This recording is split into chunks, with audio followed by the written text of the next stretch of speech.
Hello, hello, everyone. It is Kenyon here. It is Basketball Zone. Not.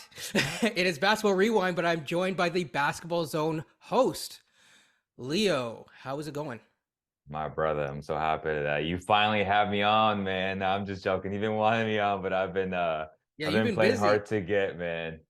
Like, Uh this is one of the hardest working men that I've seen in the oh Sacramento man. area. He's a father now. He, Yes, yes, happy yes. belated birthday. Appreciate that. The I'm Kings are sorry. doing Big well. I mean, 3-0. you have a lot going on in your life, a lot of positivity, a lot of good things going on. So I am glad to see you. I'm glad to finally have you on. We'll definitely have you on for more of these conversations for sure. First things first, let's get into brass tacks here. I just want to kind of do a little mini recap. Do Right. you remember what I said about the Kings? See if you remember You it s- correctly. you said that you loved Keegan Murray. I did. And in terms You of did their say that. positioning, where did you think? Do you remember what I said for that?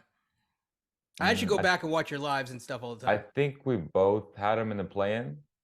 Yeah, I so I think we said that both they had would him in be the in the play-in. plan, but on the upper Yeah. end. So I did say that they would make the playoffs. Yeah. I didn't Yeah. know. So I just want the record to Nobody had show. him in the real playoffs. Let's be honest. And I just said that on my most recent podcast with Yeah, Dr. Armando. I'm like, the most optimistic view, realistically, from people with like credibility was like playing for sure.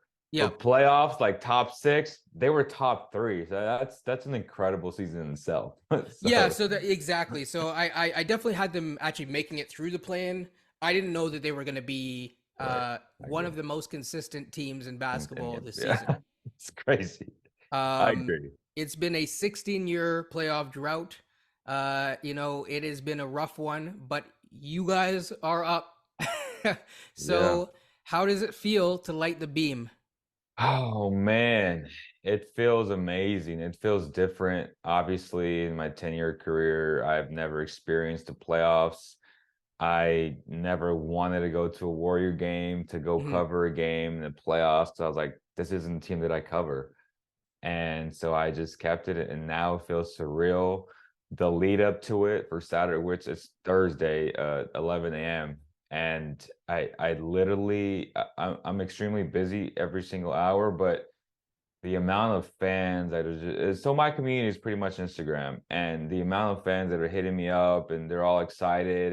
It's like there's such an anticipation buildup that it almost feels fake because we're not used to this, right? Yesterday, I was pretty pissed off because, like I said, I've been so busy, and I had a UFC fighter going to one of my clients, taquerias, and I couldn't make it because the Kings made us wait 2 hours just to do the first official practice in they're not even used to doing these types of practices. You know what I'm saying? So like I hear you, man. 2 hours, literally 2 hours to wait. There was something I saw I think it was Instagram the other day where it was a bunch of people welcoming the Kings as they flew in. I think when At the they airport. yeah, were you there? Did you make it? I did not Oh, go. I was downtown. I told people that I wasn't going to go to the airport, but I was downtown celebrating, having a few drinks. I didn't get crazy that night, but just to be in that environment with that type of just excitement was just amazing. Obviously, a ton of people sent me videos that everybody met the Kings at the airport. It was right after they had clinched against Portland, so they mhm. had a back to back. They played them Wednesday and Thursday, and they no sorry they played them Wednesday and Friday, and they came and that night was when they flew back in, and there was a ton of fans just greeting the team, and it was nice because you don't really see that from other fan bases. No, and not on a regular basis. So I mean, Right. I'm so happy for all of the fans out in Sacramento, and you guys as a city have had some hardships this year. So to Right. see something that you guys can all kind of galvanize around and kind of come Right. together, it's honestly it's a beautiful thing. It's a huge blessing as well. Um, I know we're a little bit short on time, but I'll really quickly ask, what was your favorite game of the season? One of the most amazing games that I saw was that crazy multiple overtime. I don't know. Everyone said like these dudes need to all be drug tested after type of a Yes. game against. I believe it was the The Clippers, if I'm Clippers. not The mistaken. Clippers. Yeah. Kawhi Yes, rested that for was that one. no, Kawhi had a crazy ass game that game. Everybody Yes. played that game. Yes. Kawhi played, PG played. That was Russell's one of his very first few games Yes. post trade. He had a turnover and he kind of helped us on that last Malik Monk play to go into overtime. He just lost containment, as we know, our very good Russell Westbrook friend. He's always losing focus on defense. So that happened, and just that game was just overall just crazy. It was just a game where elite shot makers made shots, right? Kawhi was going back and forth with Fox and Monk. And that's the thing when I tell people, like, that's why Monk is an X factor for the Kings. Like, if Monk is on, like, if he's playing at that level, they're going to beat the Warriors. I just don't know if he'll get to that level consistently, but he definitely has those flashes of just being an elite scorer. And if that does happen, the Kings are extremely dangerous. But my favorite game, man, it's between that one and probably the game where Kevin Huerter made like that game winner against Utah. That building was just rocking. It was just an amazing atmosphere. You could hear it through the TV from Canada to Greece. Like that shit was loud. I mean, And I can say that I saw the beam from here. like that was crazy. So I would say it come down between that double overtime game against the Clippers, which was extremely it was a great win. And then Absolutely. like that Kevin Huerter won. But yeah, man, it's been a wild season and just the king of the fourth quarter, right? De'Aaron Fox. I mean, this dude's been the clutchest player in basketball. And I just heard an asinine comment by the play-by-play from the Warriors. He was like, well, if you just blow teams out, there's no need for the fourth quarter. And I'm like, first of all, the discrepancy. Is that a bad thing? Yeah, like I'm like that's an asinine Cool. comment because first of all, the discrepancy between teams all year long, we've seen the parity. Like it's literally all been close games. Like very few blowouts. Like if you see like the plus minus or like the point differential, Yep. it's not as big as it used to be in years past, and that's because teams are more balanced and there's more competitiveness. You know what I mean? So like to hear this guy say that, I was just like, okay, he's definitely talking shit. I'll definitely say this. Yeah, it is a more the league's more at parity. What is interesting to me is that even though we're at parity, the scoring explosion this year. I mean, at one point, I don't know what it is right now because I haven't looked recently, but at one point I looked and there was over 16 dudes that were averaging over 25 points. And there was That's like crazy. six guys averaging over 30 points, which was literally you That's just don't insane. see that. You So don't. but yeah, you touched on something that was very interesting that I was going to ask you about later, but I'll bring it up now because I'm curious what you're going to say. Your biggest offseason pickup for the Oof. Kings, would you say between Brown, Herder, and say Monk? Oh, without question, Coach Brown. Okay. Hiring Coach Brown was just life changing. And as people know, I'm not ashamed to say it, I didn't want Mike Brown. I didn't No, want you Mark wanted Jackson. Mark No, Jackson, if I'm not I didn't mistaken. want Mark Jackson either. I didn't Okay. want Steve Clifford. I wanted like an Ime Udoka type of guy, like a young type of coach that can come in.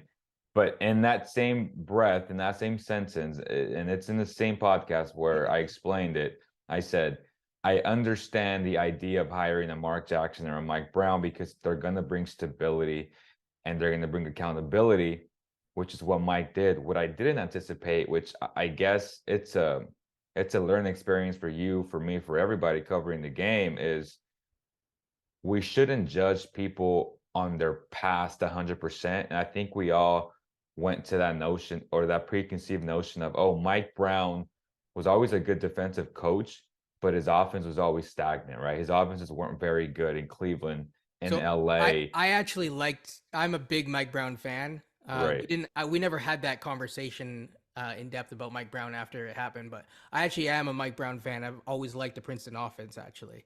So Right. yeah, But but he also learned from Golden from State as Steve. well. Right. So I think that's where none of us anticipated was his 7 year stint just being an assistant coach, just learning and just being around so much greatness really has elevated his coaching and his ability to be open-minded and be like, okay, we see so many guys get second, third chances like a year after they get fired, or like 2 years max, right? Like the D'Antonis, Right. like those types of guys. But this dude's just like, I'm just gonna learn, man. I've been around LeBron, I've coached Kobe. He was coaching Tim Duncan and like them boys as an assistant under Pop, but he really took the time to just perfect his offense when he would get the chance to finally coach again. And those are things that none of us took into account because none of us thought, think about this, bro. They're the number one offense in NBA history. Like, who would have thought that where his his biggest criticism was what? His offenses aren't very good. They've never been in the top 10. His defense has always been good. And now it's the complete opposite. Like the Kings are 26 in defense and number one in offense. So to see the shift has been amazing. And again, it should really teach us a lesson of like not really judging the book by its cover, or in this case, not making our full assumptions and predictions based on what he did in the past, because sometimes we have to take into account what was he doing in the present or in the future in this case, well, with Absolutely. Golden State, and like what his role was with the Golden State Warriors. And he really applied a lot of those principles, like the free flowing offense. That's all Golden State, bro. So to see that, and obviously from an X and O's, it's been amazing. But the most impressive part is like, oh, he made him sign a contract and he holds everybody accountable. Fox telling me in person, like, it's the best coach I've ever played under. Like, he's crazy. He's like, he'd be like, bro, you scored 30. That's okay. Like, I expect it from you. And then be like, bro, I just scored 30 points. Like, that's a lot. And for him to expect even more than maybe even Fox himself, like to have that belief, like that's crazy to me. You know what I'm Yeah, saying? I think it's really important to have a voice in the locker room who can kind of empower guys. Sometimes it needs to be a player, sometimes it needs to be a coach. I'm not here to have the full discussion on who is the best type of leadership in which position, Mm-hmm. but you need someone who can build you up. And I think that we don't spend enough time building one another up, both in Agreed. life in general at times, but Right. also, on the court, on the field, or wherever. It's something that has kind of become a lost art, which is sad. But I agree. to me, uh, that is the type of player empowerment that I want to hear about, right? I really love when you hear people talk about, hey, coach. I talk to coach, and it's bigger than basketball. We talk about Right. life stuff, and I think that that's something that needs to, kind of be kind of treasured a bit Yeah, more. because these are millionaires, Kenyon. Like these are young millionaires Yep. who are professionals. And at some point you have to, and even with Coach Nurse now, like what's it gonna take for this Oh, type we'll of we'll get player, into the Raptors. Don't worry. Don't athlete? worry. Yeah, yeah, it's just like Another this time. type of athlete to like buy in and listen to a coach. Like they have to genuinely respect that guy, not just on the Absolutely. basketball level, but on the personal level, right? Like Absolutely. it takes a lot for a grown ass millionaire man to just listen to another guy who didn't even play in the NBA. So like that Yep. takes a special somebody to allow you to actually buy into whatever the hell they're trying to sell you. Yeah, I mean, really quickly, just to kind of close off the coaching conversation. Yeah, I think it's really important. I actually was talking to someone else about this, where you know you need someone that you feel like you can almost confide in, right? And sometimes you have these different cerebral coaches, right? And again, we don't. Hmm. This is all about you and the Yeah. Kings today, right? But sometimes you do have these cerebral Yes. coaches, and they have like great X's and O's, and that is important. You almost want that, almost maybe as an assistant. But at the Right. same time, you also, again, you want that guy that you feel comfortable confiding in. You want you hear guys. It's like, I'm gonna run through a brick wall for this dude, and you want that kind of guy. Now, obviously, there's levels. You don't need a guy that he has no idea, right? So there's Right. levels, but it is what it is. I'm really happy that you guys got Coach Brown out of all of the other ones that were rumored. He was actually one of my ones that said like that's probably a good coach for them. So, Yeah. um, okay, moving on. Really quickly before I get to the two big dudes, there's two players that I want to get to: Keegan Murray and uh, Mr. Velvet himself. Right. So, Keegan Murray, what was most surprising to you about my son? I know. I mean, Because you're pretty you high know on his him. father's name, right? Yes, Kenyon. And his father is amazing, by the way. Like He is. that It's a dude great holds family. his kids accountable. When you talk about different, and I'm not trying to throw shade again at Bagley, but you look at Marvin's dad compared to like Keegan's dad. Holy cow! Like that, it's day and night, man. Like that dude, he'd be like, yeah, like my son had a bad game. Like I expect him to be better, and that's where it starts. Like the whole parenting and that, essentially, like giving them things like that gives him that entitlement. Like Kenyon is just a great dad. He also has his own podcast and he's doing his own thing. But yes, and then his son, the other twin, he's coming out as well. I don't know about y'all, but that kid can play too. He Um definitely can. I don't know if you heard there was a story about when they were young, and they were on a team, and I think that Keegan did a and Chris, selfish thing where they were, I think they either didn't pass him the ball or whatever, but after he basically sat and like held onto the ball and was like, "I'm not going to do anything," and it was actually his dad talked to his brother, and his brother talked to him, and basically said, "No, you're being selfish." there you And go. he learned that early on from his brother. So he's someone that he's gonna work. He may not come in right away and be like top tier, but if he's not, he will work for it. So what is the most surprising skill set that you saw out of this year from Uh, him? I I should say. mean, if we go back to our evaluations of just every draft pick, did anybody anticipate this guy to break the record, like the 3-point record? Probably not, right? I mean, I personally, we knew I he was knew a he would good be a decent shooter. shooter. I didn't think he'd be this good. That's what I'm saying. So I Yeah. think that's probably the biggest surprise to where we knew he'd be like a solid, good shooter, but Yep. he was elite this year. Like this guy can literally come off a double stagger screen, movement at 6'8" and shoot the ball either balanced or unbalanced. Like the things he was doing this year, it's just so impressive. And I get it, he's an older rookie, but the kid can flat out play and he plays the right way. He's a great teammate. He always and what's crazy is he always thinks his teammates first before anything. And it's just like this kid's so selfless and you could just tell how he was raised. And again, it just goes back to those types of things. And just the evaluation of Monty McNair saying, I've wanted this kid for 2 years. And everybody, oh, you gotta draft Ivy. I was part my thing was draft best player available if you're a bad team. What I didn't know, and this is what I thought about on my last pod with the Dr. Mondo was we didn't know what the plan really was. So we didn't know that he was going to trade for Kevin. We didn't know that he was going to sign Malik. So without us knowing that, we can only predict and say outlandish shit based on what's in front of us.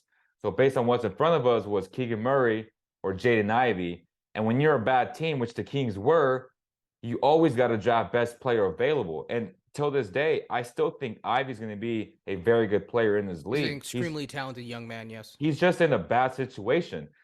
But again, if I would have known what the plan was, again, from Monty's an architect. Like he already knew what he wanted to do, which was build shooting around his two main guys, which is Fox and Sabonis.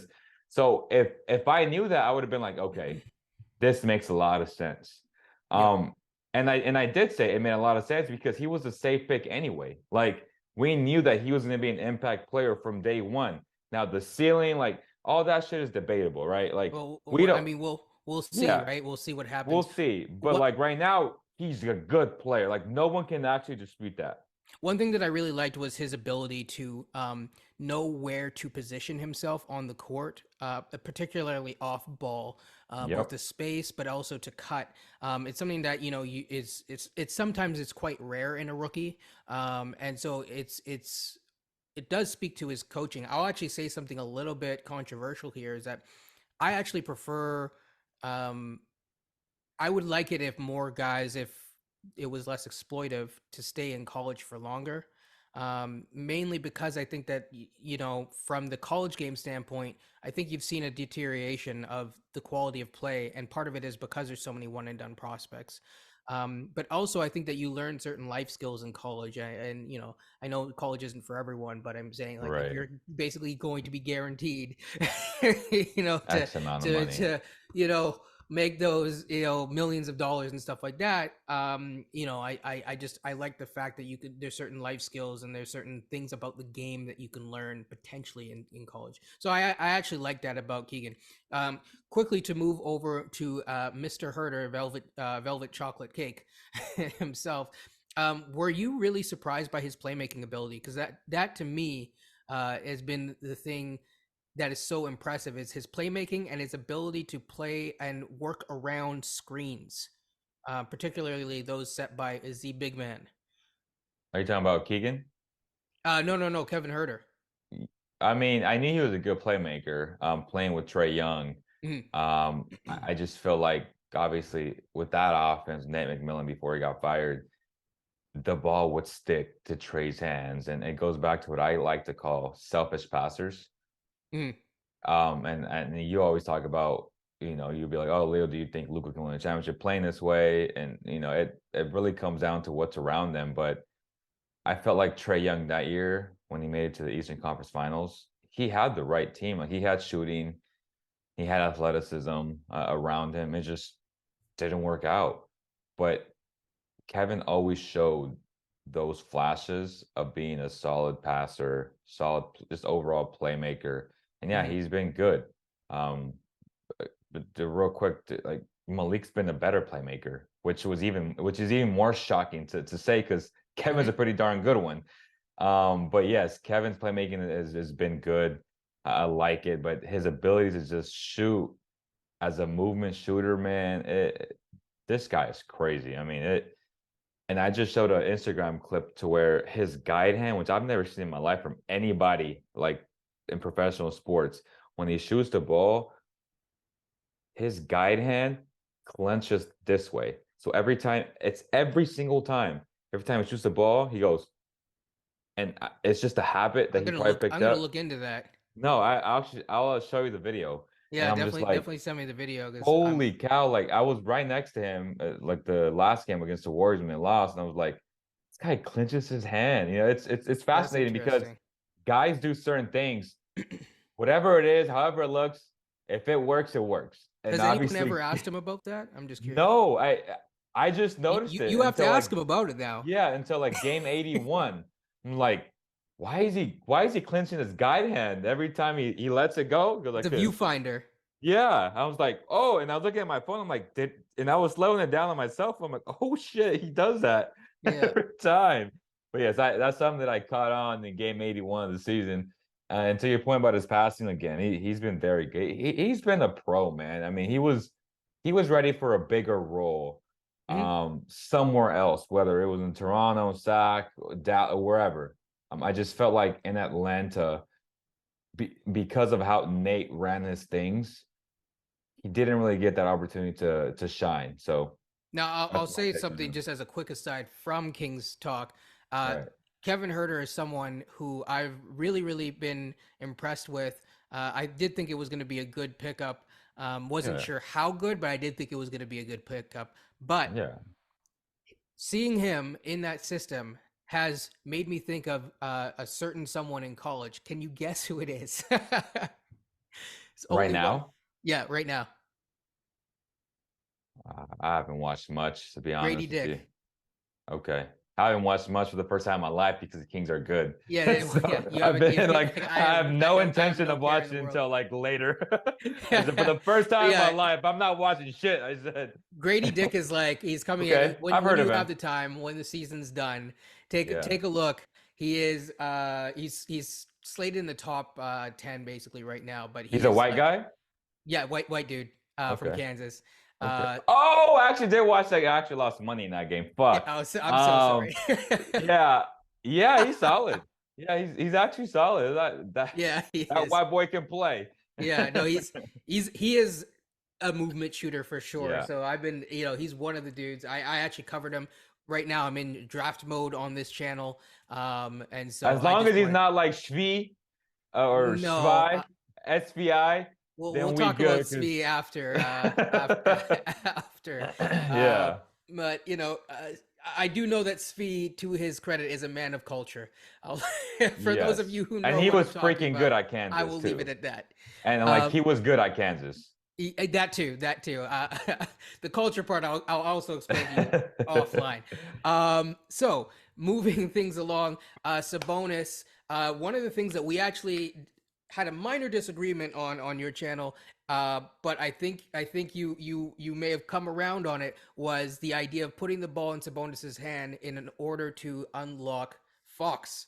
And I remember, I don't know who, you probably know who it is, so I'm trying to give this person a shout out. But there was someone on your channel that kept saying he's a Mack truck. He's a Mack truck in terms of Fox. And so Fox's use of screens and Brown's ability to put him in screening actions and have him getting especially high screens. Can you speak to that at all? Because he unlocked Um, Fox. Shout out to Kentucky guards, by the way. yes, yes, without question. It really boiled down to the Kings wanting to draft Bagley to be Sabonis years ago, and obviously we know how that turned out. That didn't turn out very well.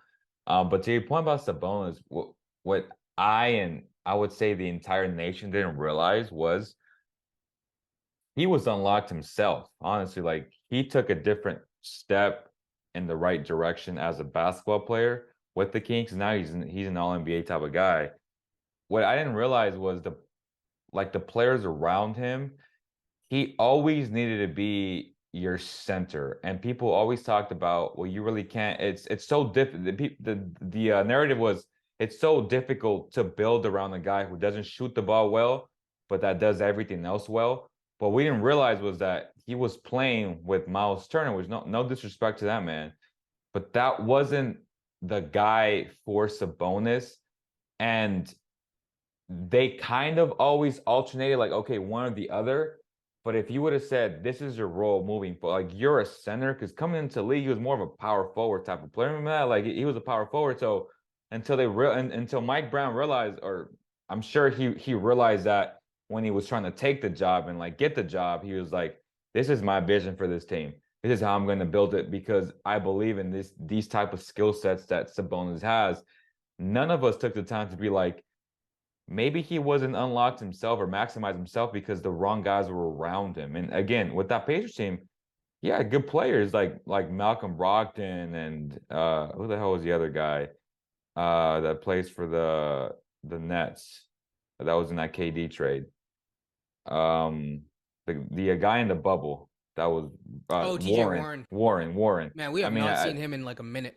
I know, but like those types of guys. But now, if you put an elite slasher type attacker at the point with nothing but elite shooting. Now Sabonis is like maximized to his potential, and now you have the number one offense in basketball. So I think it's funny how things work and how our brains as just basketball analysts continue to evolve because we're always stuck on what we see and again, it's super hard for us to even know these things because we don't know the day-to-day practices and like how guys or like what their real skill sets are. What are the coaches asking them to do? Like how much more can they do, right? So we can only judge on what we see, right? So if we don't know these things beforehand, it's impossible for us to be like, okay, well, if we build a team this way, this is how we can maximize X player or Y player. And we saw it this year to where even Fox and Sabonis. So to answer your question, like full circle, like they were meant for each other. And if you put the right shooting around those two guys, then it was going to be a game changing type of thing because Sabonis is the best screen assister in basketball. He's the best rebounder in basketball. He just won the rebounding title. And then you put Fox, who again the fastest player in basketball, and between him and Ja, it's like those two guys in SGA. There's nobody better at attacking the rim. So it just all worked out, bro. Like I'm just amazed by it. Like if you do like I guess roster construction or roster building really does matter, right? It does. And the other thing, so the other part of that was his ability to do, and this Kings really like this play is dribble handoffs or even Hmm. the pitch play. And again, I one of the things that I've noticed is that there is a high frequency of Sabonis with three guys. I don't even need to name the names to you, but I'm going to do it Yeah. for my audience. Number one is Kevin Huerter has the most amount of handoffs with over Hmm. 323 earlier in the season. These are kind of outdated stats, I will say. So I think that this is closer to, I want to say March. So just Yeah. before now. It's still accurate. Yeah, it's still Like he accurate. loves Kevin. Uh, in that it was actually a De'Aaron Fox. So to me, I think that he really did a good job of unlocking Fox's true potential because again, as your viewer, whoever they are, whenever they see this, he is a Mack truck. I totally agree. And the fact that you can get a guy like that going downhill and make use of his gifts, which is his athleticism, is phenomenal. But his So biggest yeah, gift and though and really is like, yes, it's him attacking and using athleticism, but he's always been like the mid-range king. And I don't think well, I've always said it, but like he's mhm. an elite mid-range shooter. So all that does is when you give him a dribble handoff, he doesn't always have to go all the way to the rim. He can literally stop on the dime and pull up for his mid-range, which again, the elite players have the mid-range shot. And in the playoffs, the elite players that can hit the mid-range shot, that usually bodes well for those teams. I think the other thing too is the pick and roll is such an old play, but it's Right. still so useful. And if you have the right players in that set, you with the right fundamentals, like a Sabonis with his big body, right, with his ability to set those screens, and with Fox and his speed, it makes it a very difficult thing to make a decision on. You have to basically shoot those gaps perfectly, or if you're not going to hedge perfectly and do it, you just have to guard it really perfectly, because if you don't, you're going to leave someone open outside of that action, and then within that action you're going to be in trouble. But Okay, it only real. works because real quick, but Mm, that only works because he's an excellent mid-range shooter. So I'll give you absolutely. an I'm example. all Like, I'm saying is that his athleticism gives him a little yeah, bit more of a margin than other guys. Really quickly, just to move towards the playoffs, right. we can talk about it. Um, okay, so this is not me saying it, so please don't get upset with me. There has been talk that y'all will be invaded by non-Kings fans. Right. How worried are you? I'm very worried, but leading up to yesterday, I would say for Did you four buy weeks five now, tickets? Just I not. did not. I did not because they're all very expensive. Historically, more expensive than a Raptor game, than anybody like the King. This has never been seen before. It's unprecedented. Like I was looking Uh-huh. at the historic numbers. But yeah, for 4 weeks, all I've been talking about is if we face the Warriors, it would be a travesty if their fans invaded our building. And then yesterday, I got confirmation that it probably won't happen, Mm, which I'm kind of obviously relieved. yeah. But I'm hearing that because the prices are they're more expensive in Sacramento than they are in San Francisco. So Warrior fans are like, I'd rather just go to my building. So if that's the case, so if it's like a 90-10, then that's a win, honestly. And it's always 60-40, 50-50, right? Like a split, like down the middle. But if it is a 90-10, then that's home court. So Yeah. according to these people that I trust, they're saying that it's going to be 90-10. Okay. And I'm shocked because I've been like fudge, like they're really gonna like invade our building. Now But if that's the case, then I'm good with it. I'll give you my keys to the series because I think you might have a solid shot. Um, my keys to the series revolves around two main guys. The first of all is the fact that speed kills. So Fox, I think Right. that Fox is so fast that they are going to be forced to play Mr. Payton a little bit more than they want to. Do you agree, or am I They crazy? have to play him. They have to play Gary. I mean, Gary's amazing, but He they is. they they have to play Gary. Yeah. So I think that's one of the key matchups that I'm going to be looking for in this series. I'm really excited. I hope regardless of the outcome of this series, give him hell. I think in my opinion, for the first round, I think that the Western Conference is much more interesting. Now, question: Do you are you glad that you dodged the Phoenix bullet?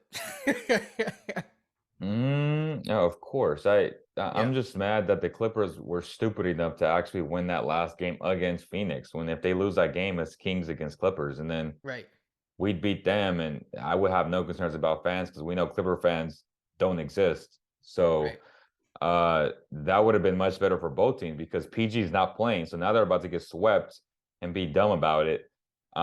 So yeah, obviously I'm not happy about facing the defending champs in the first round. I would have liked for them to face them in the second or third. But at this point, like Mike Brown said, like if your goal is to not just make the playoffs, but to, to win the championship one day, you definitely got to beat these teams. And it's not going to be an easy path by any means. Like if they win this series, then they got Memphis as the Lakers, which is going to be tough in itself. So I'm ready for it. I have the Warriors win in seven as my pre-prediction. But my keys to the game, like, when asked me that, it's more so like, again, Fox. Like if Fox goes crazy, they have a great chance to win. But the biggest thing for me is going to be, can they lock in for 3 out of 4 quarters? Now I'm not going to say 4 out of 4 because that's extremely unrealistic. But if they can key in even 2.5 quarters of defense, because the Kings are a top 10 defensive team in the fourth, like they've been elite in the fourth. But I don't think it's good enough just to play one elite quarter against a team that's just as good as you offensively. So if you can lock in for 2.5 to 3 quarters, I think you have a great chance to beat them. And that's crazy to say because these are the defending champions, but they have a great chance to beat them. Yeah, I think right now I have it as a toss up. I for myself, don't get mad at Yeah. me. It is the defending champs, and for I me, mean, I have the Warriors winning, so I'm not mad at you. yeah, yeah. So it's just, but yeah, I think it'll be a very, very close series either way. I think it'll be back Me and too. forth. I'm actually really excited to watch every single game, every action that I can, and hopefully you guys have a very prolonged, postseason. I won't say off season. I think hopefully you have a very shortened They off season. they need to win game one. I That's a was gonna fact. actually ask you They that need to next. So if like yes, if they lose game one, it then could be it's over in it's it's five. tough. It's Yeah, tough. it's tough. It's tough It's for always sure. tough. But they Um, got to win that game. Now I will say this. Now, obviously, the experience level is different, but Right. the Raptors have oftentimes lose game one. So you never know. You never know. But I agree. I think that this is one series where, especially against a Golden State team, I think that was going to be my second key to your Yeah. series, which is you have to get that first game at bare minimum. It is a must win. I don't care if it has to go to triple, E- quadruple overtime. Even You if they get lose it. game two, like they have Yes. to get game one just because of what that means of Yep. 17 years of no basket, of no playoffs. Like this game means more to us than it does to them. Like the And Warriors would even be for the fine if they fans lose the to game. rally against that team and give that team confidence and empower them, I think getting game one, not just like it's a close game, Yeah. no moral victories, get the win. And I Facts. think that they can. Back to me too. Right? I Yeah. and I do think they'll win the game, but it again, like in a game, that's what it. Oh, Leo, I'm like, yeah, I'm a Kings fan, but like in a game seven where you have Steph Curry, like if the Kings win the series, it's gonna have to be in six. But in a game seven, Greatest damn, shooter of all time. it's hard to bet against Curry. You know what I mean? Yep. So, He had one of um, his best statistical years ever at this age, which is now crazy. let me ask you this: Do you think De'Aaron Fox deserves to be on the All NBA team? I do. Yeah. I haven't Made him, yeah, yeah. made my whole team yet, but I would say that there's two. So De'Aaron Fox should be on. This might be controversial, but I actually lean against. I it's close, but you could make an argument that he should be third teamer or maybe not. But Shea Gilgeous Alexander as a guard, it's tough. I mainly the level that his team reached made it It's tough for him. amazing too, like what they did to Oklahoma. I mean, I've been saying he's been good since the Clipper days, since like the I've been before he saying said. that, I was yeah, like, like this dude is a dude. before the year started, I say he's better than John Morant, and people really looked at me Yeah, sideways. I was like, no, like he's better than John Morant, and like not by a no, no. lot, but Today, I'm people just will still say you're crazy. right, right. But I'm like, watch this guy play and tell me he's not better. Like if you just this simple, if you swap those two players, they're either in the same situation or in a better situation. I will say, well, I mean, I don't know what the club situation is in OKC. Right, right, right. So you might be in a better situation. But yeah. So, anyways, with that being said, that's probably a good place to close. Right. And keep it a buck. But I think that OKC will actually make it through the plan. Just quick aside on Shea They Gilgeous-Alexander. should. We'll see. That's going to be an interesting matchup. Outside of your own matchup, what is your favorite pick? One other one from the West, and what is one from the East that you're excited Ooh. to see?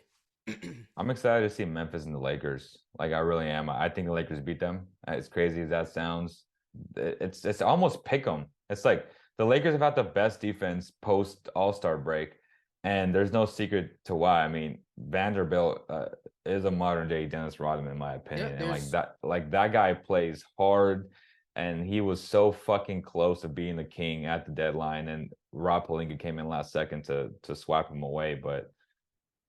If you put him on the Kings, I'm feeling like we're probably going to the Western Conference Finals, but we don't have that guy on the team. So I would say the Lakers and Grizzlies are going to be a phenomenal series. It's going seven, but in the yeah. game seven, you never bet against LeBron James.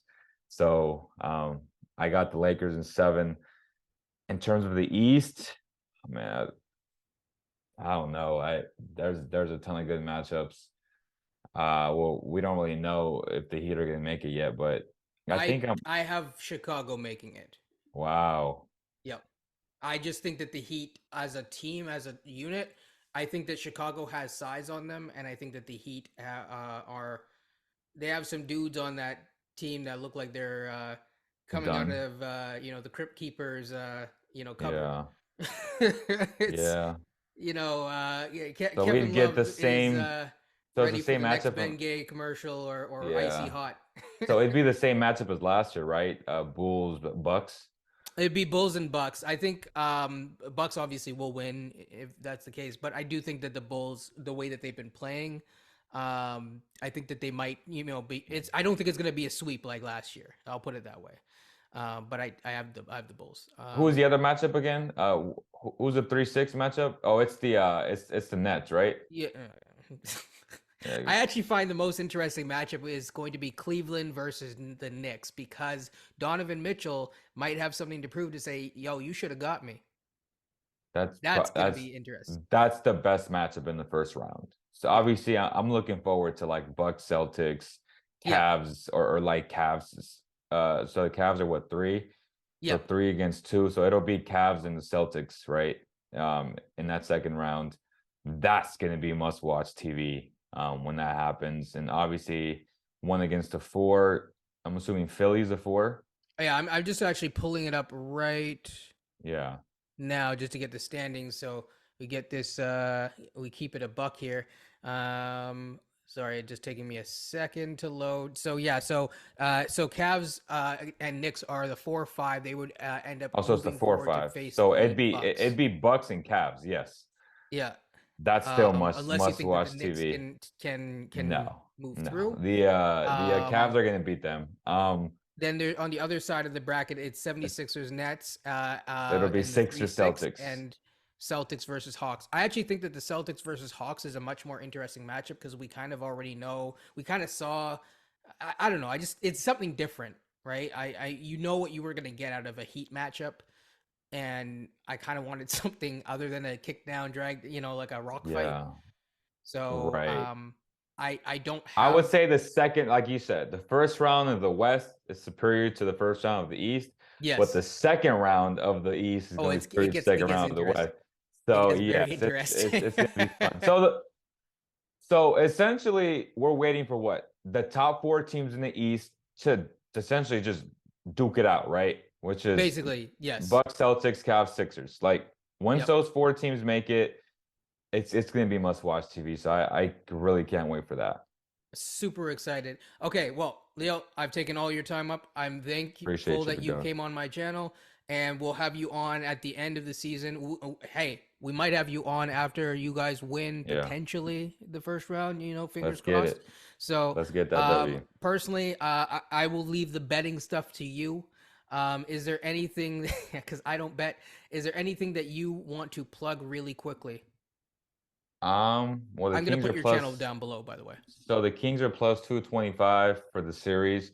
I think if you're smart, you can literally bet both sides and still make money guaranteed. So in life, nothing's guaranteed. This could be guaranteed if the Kings win the first two games, because then once that they win the first two games, the odds are going to switch the other side. So you have plus money on both sides. So if you put say $100 to 225, they'll probably be 225, and you're guaranteed to win at least $100 guaranteed. So if someone said, I'm gonna hand you $100, you're probably gonna take it and it's free. So those are some of the things that you could be thinking about, like rationalizing in your head. Um, and then once you make that money, it's like you're just gonna enjoy whoever wins at that. Like you don't even care. So Absolutely. And then it's anything just one of those personal that things. you like, any personal projects that you want to touch on real Um, quick?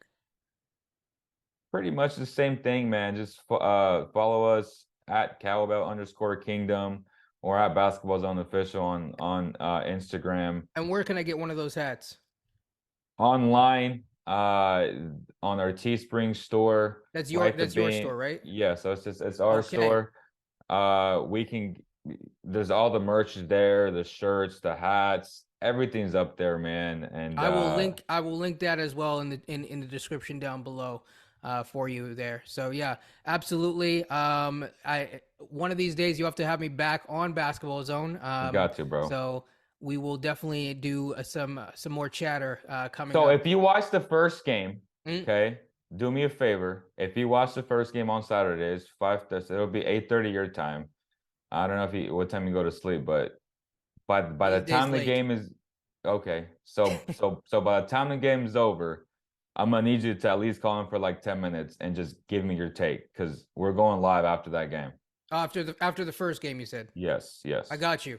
I'll All be right, there. brother. That's on All right, brother. Saturday, I believe. Saturday. So yeah, it's an 8:30 start for you. Okay, people tune in. Any Raptors fans out there? Sorry, we will get back to draft talk and to the Raptors talk And then soon I'll be enough. back for draft talk like in a month. Yeah, yeah, then we can finally compare Grady Dick Yeah, and Kevin yes. Herter. You'll see exactly. Yeah, you're Or like, Grady okay, I Dick see and it. and Yeah, and, and yeah. SBI. Like it's been a minute since I've looked. So congratulations, and it's good to have you. And everyone, like, comment, subscribe. If there's anything that you want me to cover, NBA wise or basketball wise, uh, let me know. And also, everyone, shout out to the Canadian basketball team because that is going to be the next big thing for Canada Sure. basketball. All right, thank you and take care. Peace.